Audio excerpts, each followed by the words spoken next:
The first encounter. A hardened criminal meets an unassuming stranger in the most dangerous place on earth, and everything he believed about power is about to be shattered. What happens when brute force collides with something far more formidable? This story will change how you think about true strength. If you're ready to discover what real resilience looks like, keep reading, and subscribe to follow this journey of unexpected transformation. The yard fell silent when Marcus "Brick" Callahan stopped mid-sentence. For 3 years, his word had been law within these concrete walls, his reputation built on calculated violence and an intimidating 240-pound frame. Younger inmates scattered when he approached. Older convicts nodded respectfully, remembering the swift consequences of disrespect. Even the guards maintained a cautious distance, understanding that institutional order sometimes required unofficial arrangements with men like Brick. But today, something unprecedented occurred. The new inmate walked past Brick's usual bench without acknowledgement. Not defiance, simply absence of recognition. The man appeared unremarkable. Average height, lean build, perhaps 40 years old. His movements carried neither swagger nor submission, just purposeful economy. Gray streaked his close-cropped hair. His eyes, dark and calm, surveyed the yard with quiet assessment rather than fear or challenge. Brick's lieutenant, a wiry man named Torres, leaned close. "Want me to educate him?" "I'll handle it." Brick stood, his shadow falling across the newcomer who had settled onto a weight bench. Several inmates immediately vacated the area, anticipating entertainment. "That's my bench," Brick announced, his voice carrying across the yard. The man looked up without haste. "I wasn't informed of reserved seating." His tone held neither apology nor aggression, merely statement of fact. "You're being informed now." Brick stepped closer, employing the physical intimidation that had served him well. Most men either retreated or postured foolishly before inevitable submission. This man did neither. He simply stood, creating space without yielding ground. "I'm David Chen. I'll be here 18 months. He extended his hand. The gesture so violated prison protocol that Brick almost laughed. Instead, curiosity tempered his anger. This wasn't naivety. Chen's eyes revealed awareness of exactly where he stood and what he faced. Yet he offered a handshake like they were meeting at a business conference. "You got some nerve," Brick said, ignoring the hand. "I have clarity," Chen corrected gently. "I'm not interested in your bench, your territory, or your authority. I'm here to serve my time with minimal complication." "That's not how it works." "Perhaps." Chen's expression remained neutral. "But that's how I work." The yard watched, tension building. Brick faced a dilemma. Physical dominance would be simple, expected.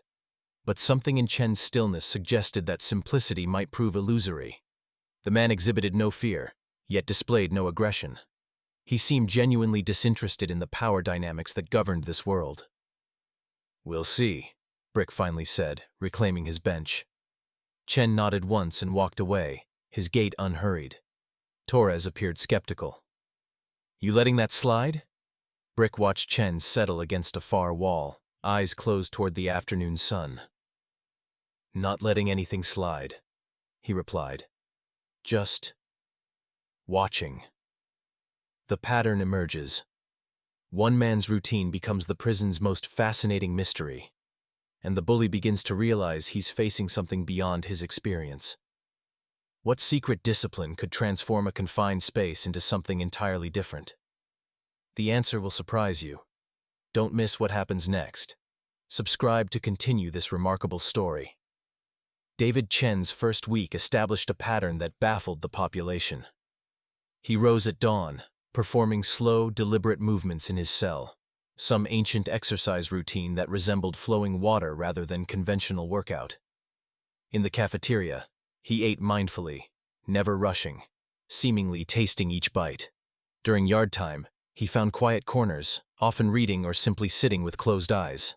Most peculiarly, he spoke to everyone the same way. Guards received the same respectful courtesy as fellow inmates. He addressed the lowest-ranking new arrival with identical consideration shown to Brick himself. This consistency proved more unsettling than any aggressive challenge could have been. Brick observed obsessively, though he wouldn't admit why. Torres noticed. Still thinking about that guy? Making sure he understands the hierarchy, Brick muttered, unconvincingly. The truth was more complex. Chen's presence created ripples. Younger inmates, watching him navigate the yard unmolested despite avoiding gang affiliation, began questioning established dynamics. His refusal to demonstrate fear didn't manifest as bravado. It simply appeared absent from his emotional repertoire. On Chen's 8th day, an incident occurred. A volatile inmate named Reeves, unpredictable and violent even by prison standards, decided Chen's calm demeanor constituted disrespect. During lunch, Reeves deliberately knocked Chen's tray to the floor. The cafeteria froze. Such provocations demanded response. Failure to react invited endless exploitation. Chen looked at the spilled food, then at Reeves. "Accidents happen," he said simply, kneeling to clean the mess. "Wasn't no accident," Reeves snarled, kicking Chen's hand as he reached for the tray. What happened next occurred so quickly that witnesses debated details afterward. Chen's movement appeared minimal, a subtle shift, a gentle deflection. Somehow Reeves found himself off balance, stumbling backward into a table. Before he could recover, Chen had already resumed cleaning, his expression unchanged. Reeves scrambled up, furious and humiliated. "You're dead!" "I hope not," Chen replied calmly. "I have considerable time remaining on my sentence." Guards intervened before escalation, but the moment resonated. Chen had neither fought nor submitted. He'd simply existed differently, and physics had cooperated. That evening, Brick approached Chen's cell. "That move with Reeves, where'd you learn that?" Chen looked up from his book. "Tai Chi. Practiced 40 years. That's some kind of kung fu?" "It's a discipline of balance and energy redirection, also excellent for health and mental clarity." Brick frowned. "You saying you can fight?" "I'm saying I understand movement and force. Fighting implies aggression, which doesn't interest me." "Reeves won't let it go." "Perhaps." Chen's expression held neither worry nor satisfaction. "But his anger is his burden, not mine." This response should have struck Brick as weakness. Instead, he found himself genuinely curious. "How you stay so calm in here?" Chen smiled slightly. "Where else would I be? This is where I am. Fighting reality wastes energy better used accepting and adapting." Brick left more confused than enlightened, but something shifted. Chen's perspective suggested possibilities Brick had never considered. The challenge.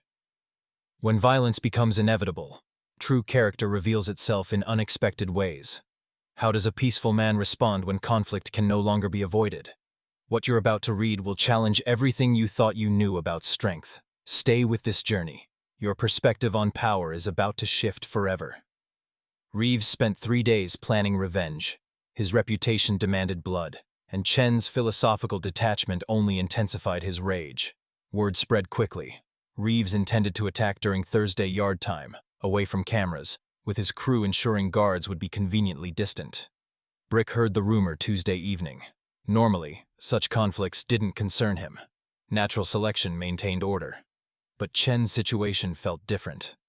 The man genuinely wanted no part of the prison's violence economy, yet violence sought him anyway.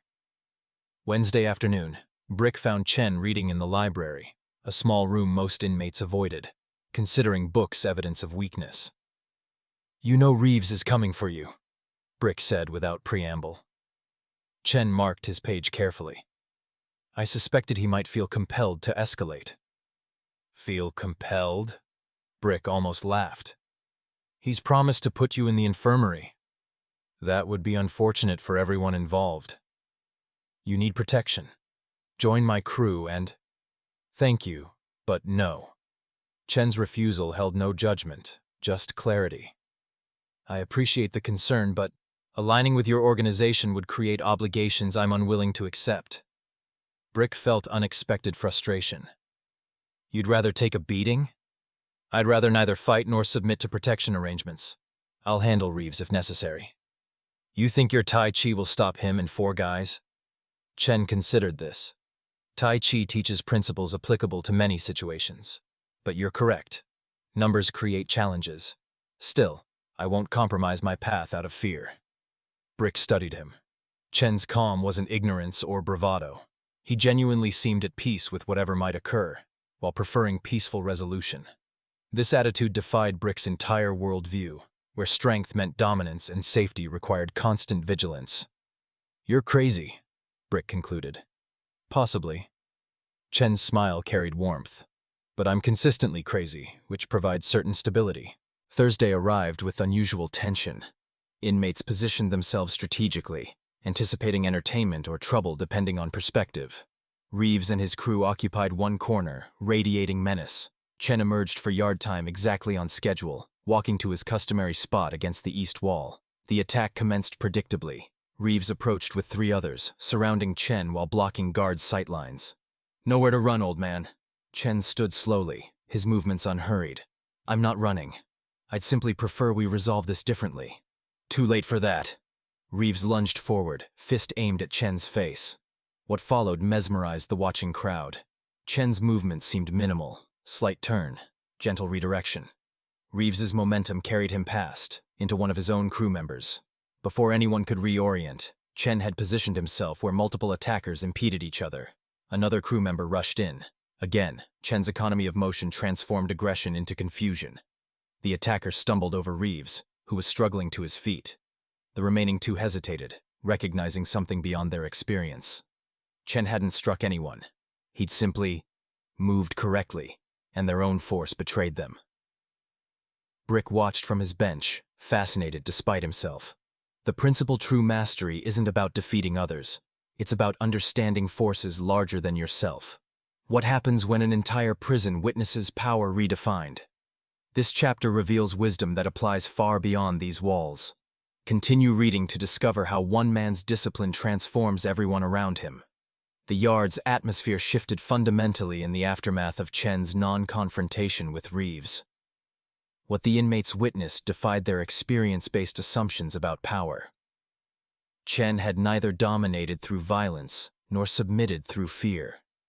Instead, he demonstrated something entirely different: the ability to remain unharmed while causing no harm. Reeves, humiliated but uninjured, faced a peculiar dilemma. He couldn't claim victory, but he'd suffered no actual defeat either. His crew hadn't been beaten. They'd simply been rendered ineffective. The experience proved more unsettling than a straightforward loss would have been. Chen returned to his usual spot against the wall, resuming his book as though nothing had occurred. That evening, unprecedented numbers appeared at the library during Chen's regular reading hour. Young inmates seeking some understanding of what they'd witnessed. Older convicts curious about principles that might apply to their own survival. Even Torres showed up, lurking near the doorway. Chen seemed unsurprised by the attention. When a young inmate named Marcus Jr., no relation to Brick despite the shared name, nervously approached, Chen smiled welcomingly. "Mr. Chen, what you did today? How'd you learn that?" 40 years of daily practice," Chen replied simply. "Tai Chi teaches that force can be redirected rather than opposed. Water doesn't fight the rock, it flows around it. Eventually, water shapes the rock." "Could you teach us?" another voice asked. Chen considered carefully. "I can share principles, but understanding requires commitment, not one dramatic moment. Daily practice, boring repetition, patience with incremental progress." "Better than getting knocked around," Marcus Jr. said. "Perhaps, but Tai Chi isn't fighting technique. It's a discipline of awareness, balance, and harmony. These principles happen to apply when conflict occurs, but that's not their purpose." Brick entered the library then, his presence causing noticeable tension. He approached Chen directly. "Got a minute?"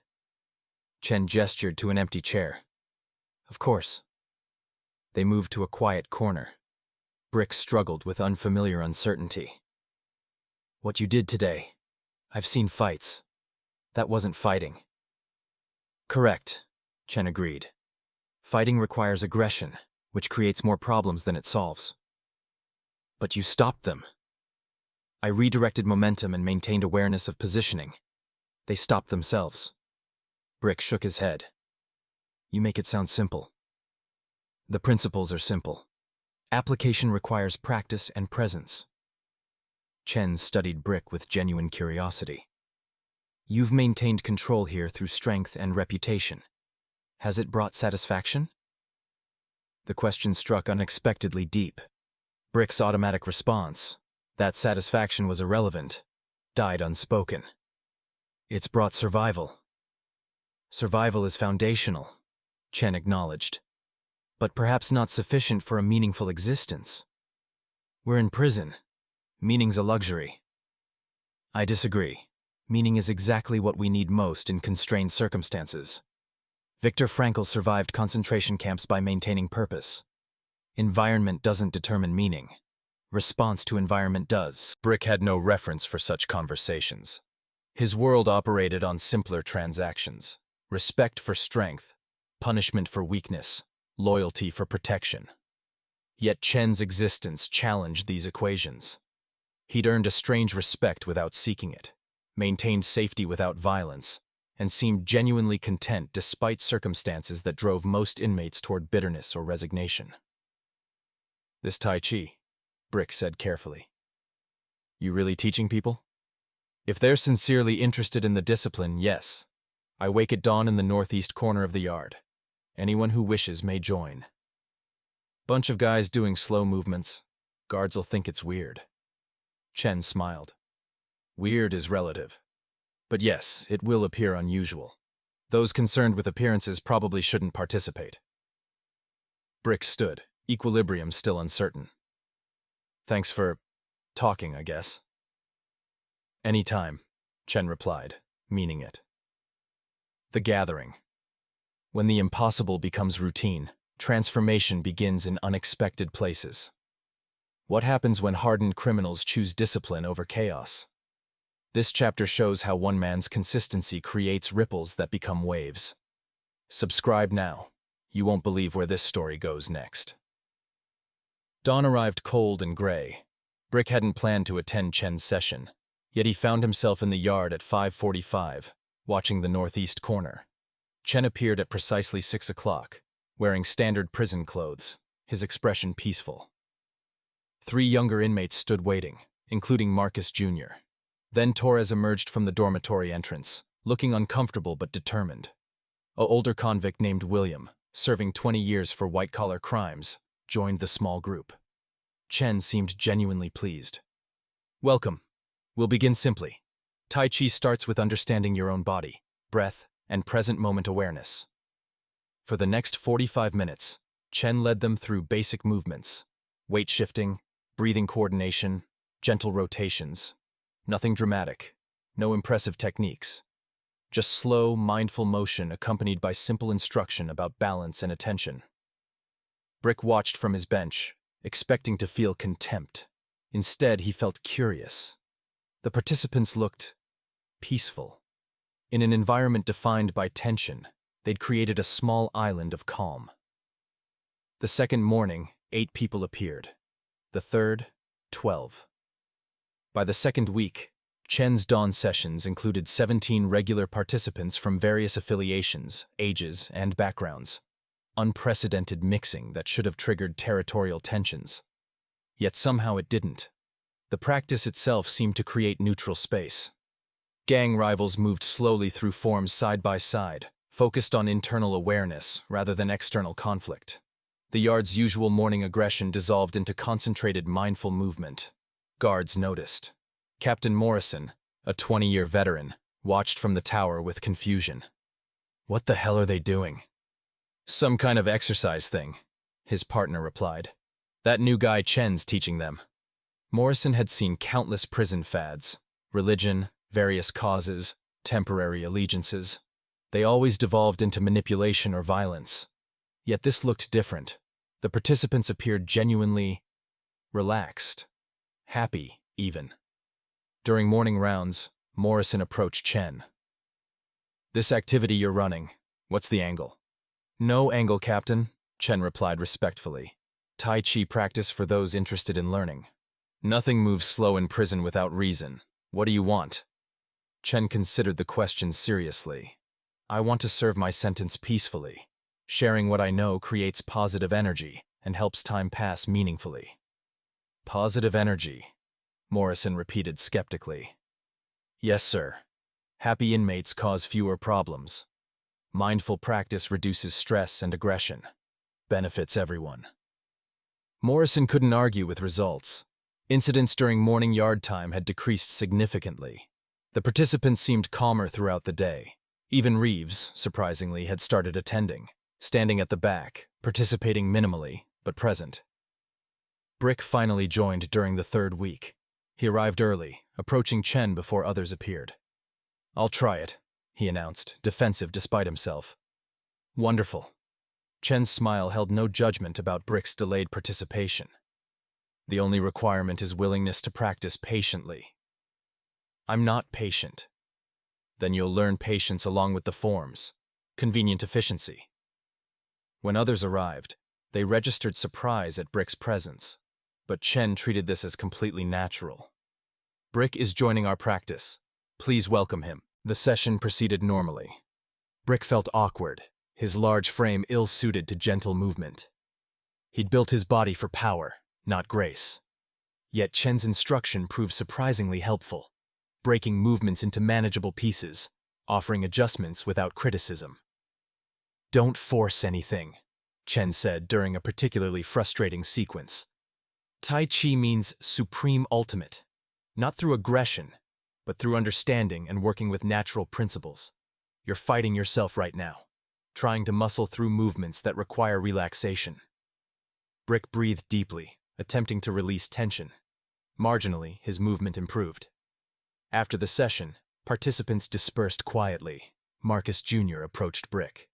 "Glad you joined, man. It's actually pretty cool." Brick nodded, unsure how to respond to this new dynamic where age and reputation mattered less than shared practice. The resistance. Not everyone welcomes transformation. Some see change as threat. When old power structures collide with new possibilities, conflict becomes inevitable. What happens next will test everything Chen has built. Keep reading to witness courage in its truest form. Vincent Snake Morrison, no relation to Captain Morrison, represented old-school prison hierarchy. At 53, he'd spent 31 years inside, earning his nickname through patient, venomous strikes against those who challenged his authority. Unlike Brick's visible dominance, Snake operated through manipulation, information control, and strategic violence delegated to younger inmates seeking approval. Chen's morning sessions threatened Snake's carefully constructed ecosystem. Inmates gathering across gang lines, focusing on internal development rather than external alliances. This represented dangerous independence. Snake had ignored it initially, expecting the fad to collapse. Instead, it grew. During afternoon yard time, Snake held court with his inner circle. "This Tai Chi bullshit ends. It's making people soft, forgetting who runs what." "Chen's not claiming territory," one lieutenant observed. "Just teaching exercise." "Everything's territory," Snake corrected.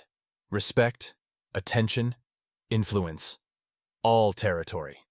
Right now, that nobody's getting what belongs to established leadership." "You want us to handle him?" Snake smiled coldly. "Not directly. Too visible. But accidents happen. His students need reminding about loyalties." The first incident occurred 2 days later. Marcus Jr. was shoved downstairs, breaking his wrist. The attackers vanished immediately, practiced efficiency, suggesting coordination. The second incident, William found his cell ransacked, personal items destroyed. The third, Torres received threats that his family outside would suffer if he continued attending sessions. Chen noticed the pattern immediately. His students arrived anxious, several announcing they couldn't continue practice. He accepted these decisions without pressure, but his usual calm showed strain.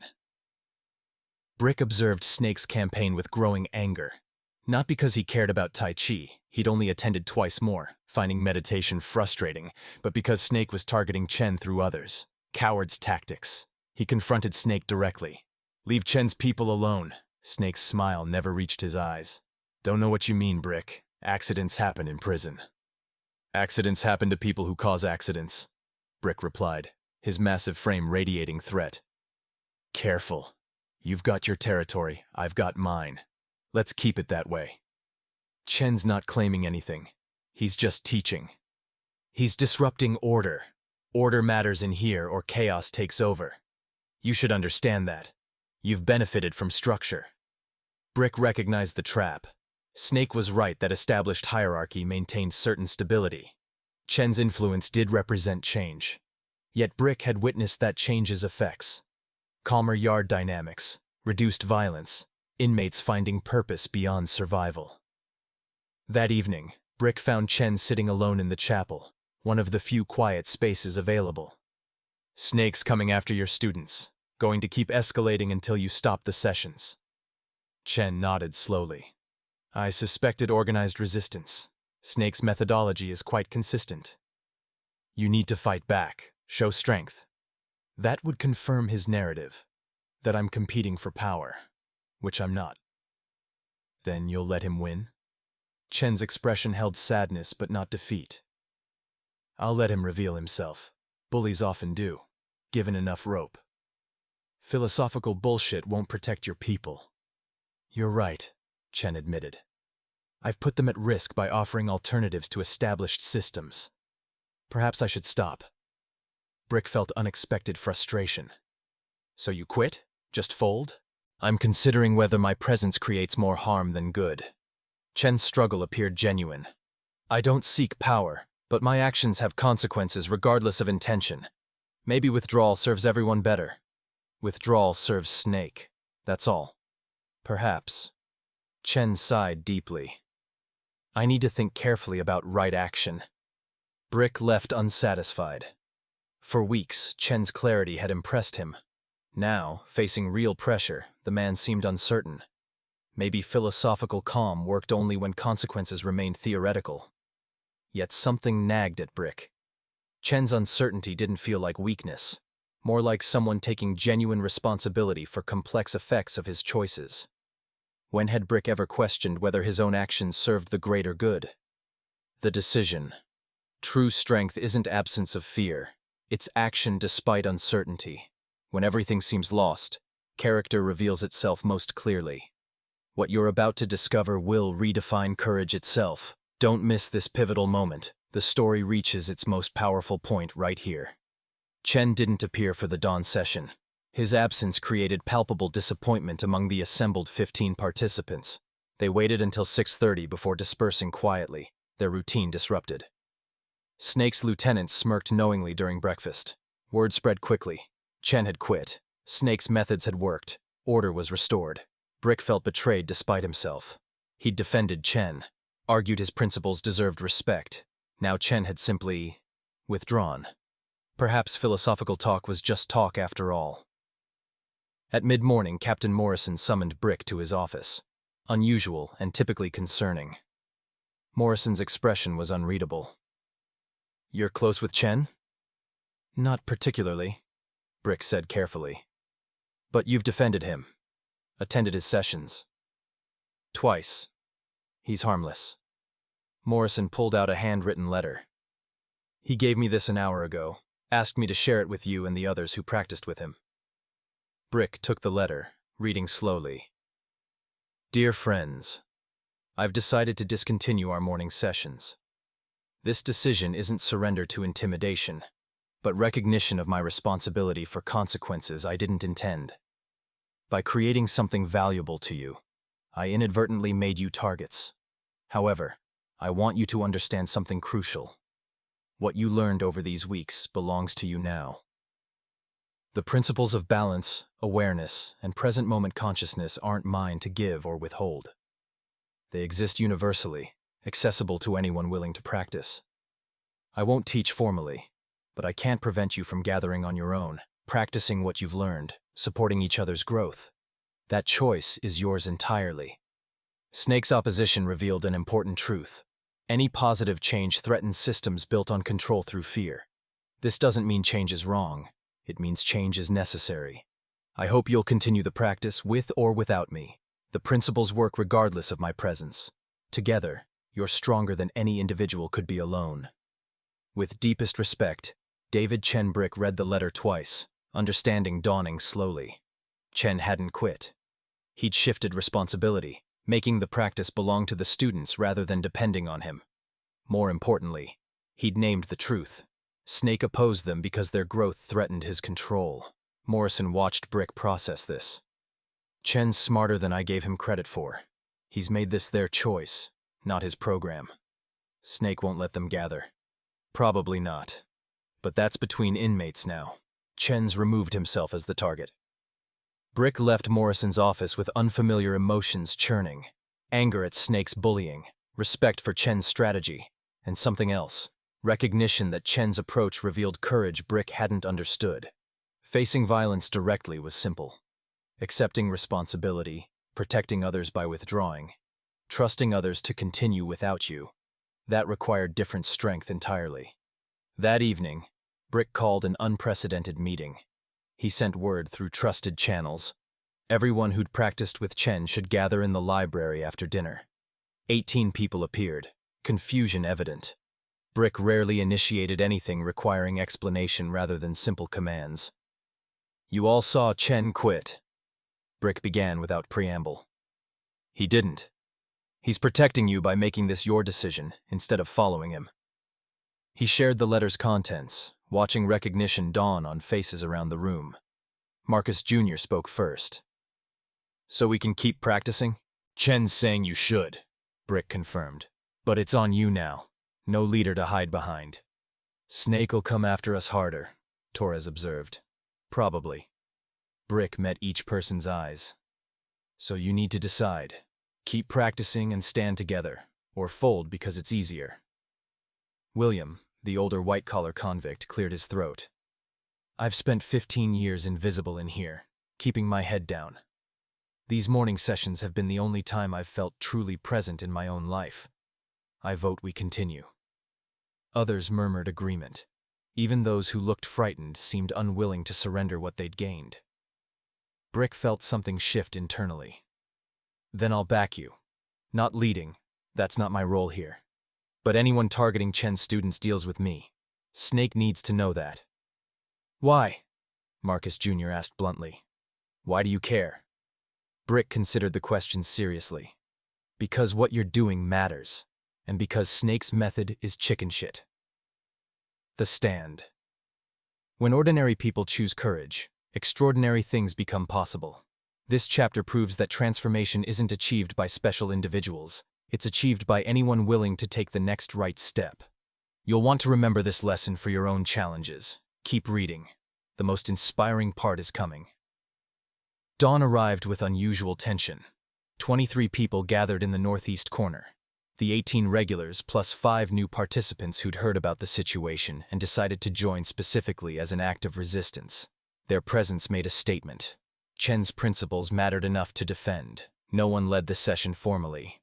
Instead, they moved through forms together, helping each other remember sequences, correcting posture, encouraging beginners. The practice had become theirs, not dependent on Chen's guidance, but embodied in their collective commitment. Chen watched from inside the building, through a window. Brick noticed him there and nodded slightly. Chen nodded back, his expression holding quiet pride. Snake noticed too. The gathering's size and determination exceeded his expectations. These weren't hardened criminals making power plays. They were ordinary inmates who'd found something valuable and refused to surrender it. During breakfast, Snake's inner circle gathered. "This is worse than before. Now it's not just Chen, it's a movement." "So we escalate," a lieutenant suggested. "To what? We've already hurt people. More violence just proves Chen's point, that we're controlling through fear." Snake's strategic mind recognized the trap. Direct assault would validate everything Chen had implied about resistance to positive change. "So what do we do?" Snake stared at his coffee, searching for an angle that would restore his authority without creating martyrs. Prison politics required careful calibration. Too much force created backlash. Too little invited further challenges. Meanwhile, the morning practice group maintained their routine. Each day, attendance grew slightly. Not dramatic increases, 1 or 2 additional people, but steady momentum. Inmates who'd never considered participating felt compelled by the group's quiet courage. Brick attended regularly now, surprising himself. The physical practice still frustrated him. His body resisted gentle movement, but something about the group's solidarity appealed deeply. They were doing something rare in prison, choosing vulnerability together, refusing to let fear dictate behavior. 3 weeks after Chen's withdrawal from teaching, an incident occurred that changed everything. A young inmate named Marcus Jr., yes, the same one, confronted by Snake's lieutenant about attending sessions, responded with unexpected clarity. "I'm doing Tai Chi," Marcus said simply. "Not joining a gang, not dealing, not causing problems, just practicing movement and meditation. Why does that threaten you?" The lieutenant had no good answer. Threatened violence seemed disproportionate to the crime of attending exercise sessions. He let Marcus go, feeling vaguely foolish. Similar interactions occurred repeatedly. Snake's people found themselves unable to articulate why peaceful practice deserved punishment. The more they pushed, the more unreasonable they appeared. Captain Morrison observed these dynamics with professional interest. In his 20 years, he'd seen countless power struggles. This one was different, not fought through violence, but through stubborn commitment to something positive.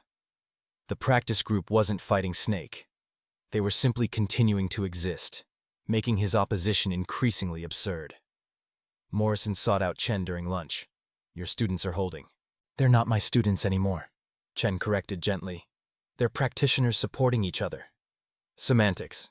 Point is, Snake's losing credibility. Can't effectively oppose people just trying to better themselves. "That was the hope," Chen admitted. "Not that I wanted Snake diminished, just that authentic positive practice would prove self-sustaining once people experienced its value. You manipulated this outcome. I created conditions where good choices became easier than destructive ones." "Yes." Morrison almost smiled. "You're more strategic than you look." "Strategy implies competition. I simply understand that truth and goodness have natural advantages. They don't require constant defense or reinforcement. Lies and control require enormous energy to maintain. I let people experience the difference." That afternoon, something unprecedented happened. Reeves, the volatile inmate who'd initially attacked Chen, appeared at the evening library session where practitioners discussed principles and techniques. "Can I join tomorrow?" he asked quietly. The room fell silent. Reeves represented everything they'd opposed: casual violence, intimidation, instability. But Chen's principles meant accepting anyone genuinely interested, regardless of history. Brick spoke carefully. "You serious, or causing trouble?" "Serious." Reeves looked uncomfortable. "I've been watching. You all look peaceful. I'm tired of being angry all the time." Marcus Jr. glanced at others, then nodded. "Tomorrow, 6 a.m. Come ready to learn." Reeves smiled, possibly the first genuine smile anyone had seen from him. "Thanks." The shift power doesn't vanish, it transforms. Watch what happens when control based on fear meets community based on purpose. This chapter reveals how entire systems change from within, one choice at a time. If you've ever doubted your ability to impact your environment, this will change your mind. Stay with us. The final revelation approaches. The transformation wasn't dramatic. No single moment of surrender, no public confrontation. Instead, Snake's authority eroded gradually, like coastline worn by persistent waves. His lieutenants reported growing difficulty maintaining control. Inmates who'd once jumped at commands now responded with polite but firm boundaries. "I'll handle that myself. That's not something I participate in. I appreciate your concern, but I've chosen differently." The language varied, but the message remained consistent. Fear-based obligation no longer compelled automatic compliance. Snake tried adapting his approach, offering benefits rather than threats. But this, too, proved ineffective. Inmates engaged in morning practice found sufficient satisfaction in their routine that external incentives held limited appeal. They'd discovered something more valuable than privileges Snake could offer: genuine community and personal growth. The practice itself continued evolving. After 2 months, 42 regular participants included unlikely combinations: gang rivals, different age groups, various backgrounds. They'd created neutral space where prison identities mattered less than shared commitment to mindful development. Chen remained peripheral, observing but not directing.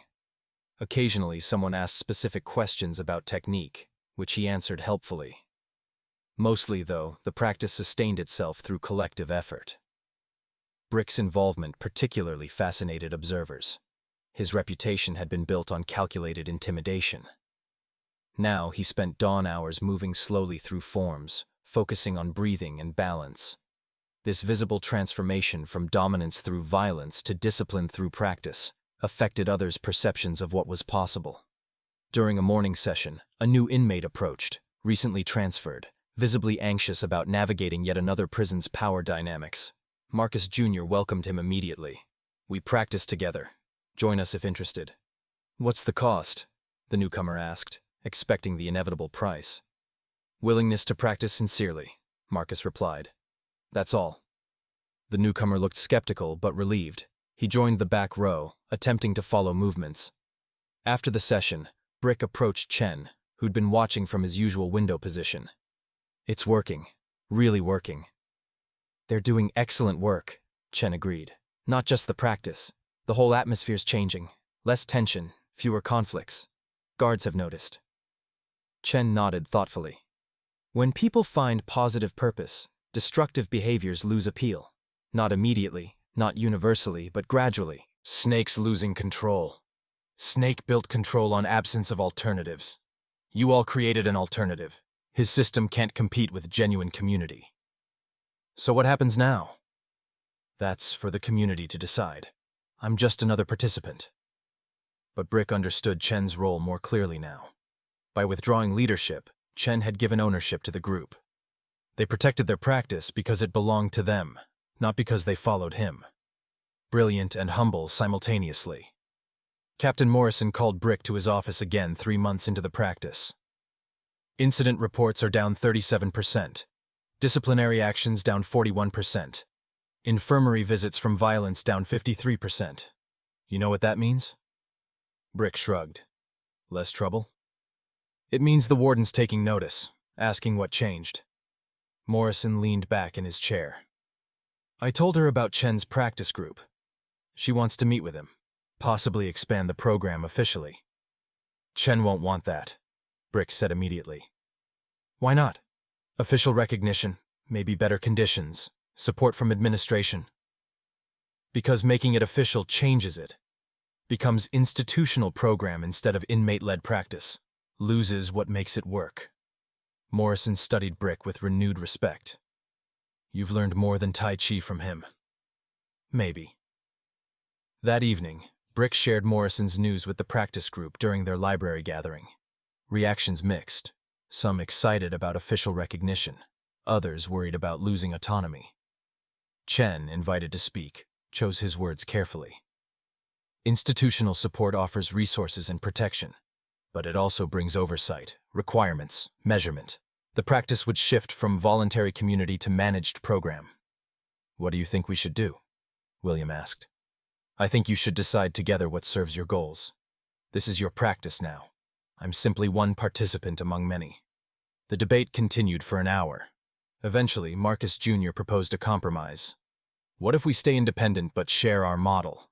Let administration know what we're doing, offer to help other facilities start similar groups, but keep ours inmate-led?" The suggestion resonated. They could influence positive change beyond their own yard without surrendering what made their community work. Brick volunteered to communicate this to Morrison, who seemed unsurprised. "Smart compromise. I'll pass it along." The ripple one person's choice creates waves that extend far beyond what they can see. This chapter reveals the ultimate truth about influence.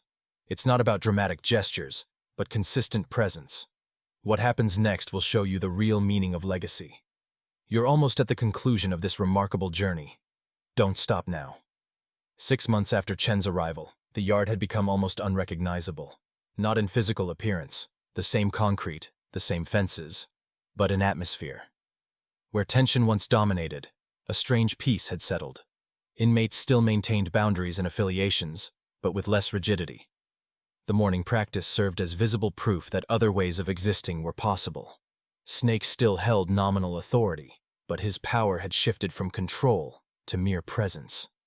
He could command his immediate circle, but broader influence had evaporated. Younger inmates didn't fear him. They simply pursued different priorities. His threats rang hollow against people who'd discovered purpose beyond survival. One morning, something remarkable occurred. Snake appeared at the practice session. The group noticed immediately. How could they not? This was the man who'd orchestrated attacks, threatened families, resisted their existence from the beginning. His presence created instant tension. Snake stood at the perimeter, not joining but observing. After 15 minutes, he spoke quietly to Brick, who was leading that morning's session. "Can I talk to Chen?" Brick gestured toward Chen, who stood among the practitioners. Snake approached carefully. "Didn't mean to interrupt," Snake began, his usual confidence notably absent. "You're not interrupting," Chen replied evenly. "Would you like to practice with us?" Snake almost laughed at the absurdity. "No, I wanted to understand something. Why didn't you fight me? You could have organized resistance, turned people against me. You just withdrew." Chen considered the question seriously. "Fighting you would have made this about power. Who wins, who loses. I wasn't interested in that competition. I was interested in sharing something valuable. Fighting would have corrupted that purpose, but I came after your people. Yes, that caused me great distress. I questioned my choices considerably. Yet you didn't stop them from continuing. Because the practice wasn't mine to stop. It belonged to them. I could only remove myself as a target and trust they'd choose their own path." Snake shook his head slowly. 30 years in here, I've never seen anything like this. Usually, challenges end in violence or submission. You did neither. I chose a third option, transformation rather than confrontation. Not because I'm special, but because the principles I follow suggested that approach. And it worked. The community made it work. I just offered possibility. Snake stood silent for a long moment. Then, surprising everyone, including himself, "Maybe I'll try it sometime. The practice." "You'd be welcome," Chen said simply, without triumph or judgment. Snake nodded once and walked away. He never did join the practice. His identity was too deeply rooted in old patterns, but his acknowledgement represented significant shift. Even he recognized that what Chen had introduced couldn't be opposed without appearing foolish. 3 months before Chen's scheduled release, the warden called him to her office. Brick, now recognized as the practice group's informal coordinator, accompanied him. Warden Sarah Martinez was a pragmatic woman who'd managed this facility for 8 years. She got straight to the point. "Mr. Chen, I've been watching what you've started here. The statistics speak for themselves. This has become our safest, most stable block in a decade." "The credit belongs to the practitioners," Chen replied. "I simply introduced a concept they chose to embrace." "Humble, but not entirely accurate. You created conditions for change. I want to understand your method so we can replicate it elsewhere." Chen smiled slightly. "There's no method to replicate. Only principles anyone can apply. Offer something genuinely valuable, empower others to own it, trust people's capacity for positive choice, and remain consistent regardless of opposition. You make it sound simple. The principles are simple. Application requires patience and belief that people want to grow if given opportunity and support." Martinez turned to Brick. "You were one of our most concerning inmates when Chen arrived. What changed?" Brick thought carefully. "He showed me strength doesn't mean domination. Real power comes from discipline, community, and purpose. I'd built everything on control through fear. Turns out that's exhausting and empty. This..." He gestured toward the yard where practitioners were visible through the window. "This actually means something. Will the practice continue after Chen leaves?" "Already planning for it," Brick confirmed. "We've trained multiple people to lead sessions. It belongs to all of us now." Martinez nodded, satisfied. "Mr. Chen, would you be willing to speak with staff from other facilities? Share your experience?" "If it serves the greater good, certainly. Though I think inmates like Brick and Marcus Jr. would be more credible. They've lived the transformation." "We'll arrange something." Martinez stood, extending her hand. "Thank you for what you've given this facility. Most inmates count days until release.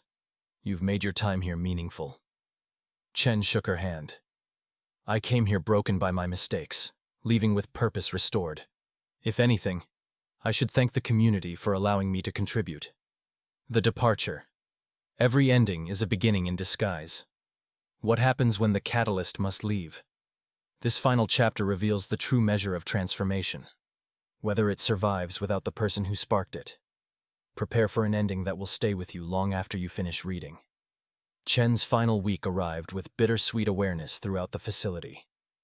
The morning practice had grown to 63 regular participants, with dozens more who'd practiced intermittently.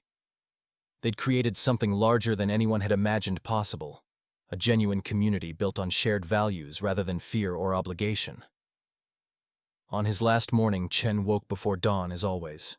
He walked to the northeast corner, where a crowd had assembled, not just practitioners, but inmates who'd never joined but respected what had been built. Guards stood watching from their positions, several nodding respectfully. Brick had organized something unprecedented, a farewell session open to anyone who wanted to participate. Over 200 inmates stood in the yard, far more than could actually see or follow the movements properly. Chen stood before them, visibly moved. When I arrived 18 months ago, I had one simple hope: to serve my time peacefully. You've given me far more than I could have imagined. You've shown me that transformation is always possible when people choose courage over comfort. He paused, gathering his thoughts.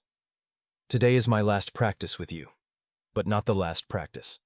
What you've built together will continue because it belongs to you. Remember, the principles don't require perfection. They require presence. Show up, practice sincerely, support each other, and trust the process. We start together, Brick announced, moving to stand beside Chen. Marcus Jr. and William joined them at the front. Torres and others formed rows behind them. They moved through the forms one last time as a unified group. The movements weren't perfect. Many participants still struggled with sequences, but the intention was clear. 200 inmates choosing deliberate, mindful practice over aggression or despair. When the session ended, Chen walked slowly through the crowd, shaking hands, exchanging quiet words. He reached Reeves, who'd become one of the most dedicated practitioners. "Thank you for showing me there's another way to be strong," Reeves said quietly. Chen embraced him. "You showed yourself. I just held up a mirror." He found Snake standing at the periphery. They looked at each other for a long moment. Finally, Snake extended his hand. "You beat me without fighting. That takes something I don't have." "You have it," Chen replied, shaking his hand. "You just haven't chosen to use it yet. But the choice remains available always." Captain Morrison personally escorted Chen through processing. "I've worked in corrections 23 years, never seen anything like what you accomplished." "I didn't accomplish it. Community accomplished it. I was simply present." "That presence mattered." Morrison handed Chen his belongings. "You know they're planning to continue? Brick's already arranged schedules, trained leaders, established protocols." "I hoped they would. The practice serves them. They'll protect it." "What will you do outside?" Chen smiled. "Continue practicing. Find work. Live quietly. Perhaps teach Tai Chi at a community center if anyone's interested." After transforming a prison, that seems anticlimactic. Big transformations begin with small, consistent actions. I'll keep taking those actions wherever I am. The gates opened. Chen walked through into morning sunlight, carrying a small bag of belongings. He didn't look back. Not from disrespect, but because his work there was complete. Inside, Brick stood watching from the yard. Marcus Jr. joined him. "Think he'll be okay out there?" "He'll be fine," Brick replied. "Question is whether we'll be okay in here without him." "We've got each other. He made sure of that." "Yeah, he did." They returned to their morning routine. Tomorrow, the practice would continue. The day after, and the day after that. Not because Chen was there to lead, but because 63 people, soon to be more, had discovered something worth protecting. 3 months later, Brick stood in Warden Martinez's office alongside Marcus Jr. and William. They'd been invited to speak at a corrections conference about inmate-led wellness programs. "Never thought I'd be leaving the yard for something like this," Brick admitted, wearing civilian clothes that felt foreign after years in prison uniforms. "Chen would be proud," William said. "Chen would say we did it ourselves," Marcus corrected with a slight smile. The conference room held correctional officials from across the state. Martinez introduced them.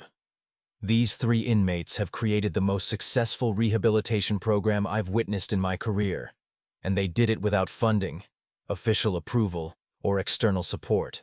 I'll let them explain. Brick spoke first, his deep voice carrying clearly. 18 months ago, a man arrived at our facility and offered to teach Tai Chi. Most of us thought it was weird, but he kept showing up, kept practicing, kept offering something genuine. No agenda, no angle. Just consistent presence and honest teaching. Marcus Jr. continued. He didn't try to change us directly. He just demonstrated another way to exist, with discipline, peace, and purpose. Some of us tried it, found it valuable, decided to keep doing it even when people opposed us. William concluded. The remarkable thing wasn't that one man taught Tai Chi. It's that he created conditions where we could transform ourselves. He empowered us, trusted us, and then stepped back so the practice could belong to the community rather than depending on him. A warden from another facility raised his hand. But Chen's gone now. Has the program continued? Brick smiled. We had 78 people at this morning's session. It's not Chen's program anymore. It never really was. It's ours. And it'll continue long after I'm released, because we've taught others how to lead, and they'll teach others after them. The legacy. 5 years after Chen's release, the practice had spread to 11 facilities across 3 states. Not through official mandates, but through transferred inmates who brought the principles with them, guards who'd witnessed the results, and administrators who'd heard the stories. Chen himself taught Tai Chi at a community center in a quiet neighborhood. His classes attracted diverse participants, elderly seekers of gentle exercise, stressed professionals seeking calm, young people drawn to martial arts' mystical reputation. One evening, a familiar face appeared at his class. Brick, recently released, stood at the door looking uncertain. Thought I'd continue the practice, Brick said simply. Chen's smile radiated genuine joy. Welcome. Choose any spot. They moved through the forms together, teacher and student, though the roles had blurred long ago. After class, they talked over tea. How's the transition? Chen asked. Hard, Brick admitted. Outside's more complicated than inside, but the practice helps, keeps me grounded. Have you thought about teaching? Brick laughed. Me? I'm still learning. You've been learning for years, and you understand something I never could. The journey from violence to peace. That knowledge could help others. Maybe. Brick sipped his tea thoughtfully. Marcus Jr.'s starting a program for at-risk youth. Asked if I'd help, using the principles we learned. That sounds meaningful. It does. Strange. Spent most of my life taking from people, hurting them. Now I might actually help somebody. Chen placed his hand on Brick's shoulder. You already helped many people. You protected the practice, led sessions, showed others that change is possible. That work continues through everyone you influenced. You started it all, though. I offered a spark. The community built the fire, and now that fire spreads beyond what any of us could have imagined. They sat in comfortable silence. 2 men who'd found unlikely friendship in the most unlikely place, united by commitment to principles larger than themselves. Outside, the sun set over the city. Inside, the quiet discipline of presence continued. Not dramatically, not perfectly, but steadily. One breath at a time. One movement at a time. One person at a time. The prison bully had ruled the yard through fear. But a quiet inmate walked through the gates and demonstrated something stronger than fear. The power of consistent, authentic practice. The power of community. The power of choosing transformation over domination. And that power, once unleashed, could never be imprisoned again. The end. What transforms your life isn't dramatic moments of revelation. It's the quiet discipline of showing up every day, practicing principles you believe in, and trusting that consistency creates change. Chen didn't defeat Brick. He didn't conquer Snake. He simply offered an alternative and trusted people's capacity to choose growth over fear. That's the real story. Not one person's heroism, but a community's courage to embrace something better. The lessons from this story extend beyond prison walls. Wherever you are, whatever challenges you face, the principles remain. Show up consistently. Offer value genuinely. Empower others to own what you share. Trust the process. Choose transformation over confrontation. Your yard, whatever it might be, is waiting for you to practice these principles.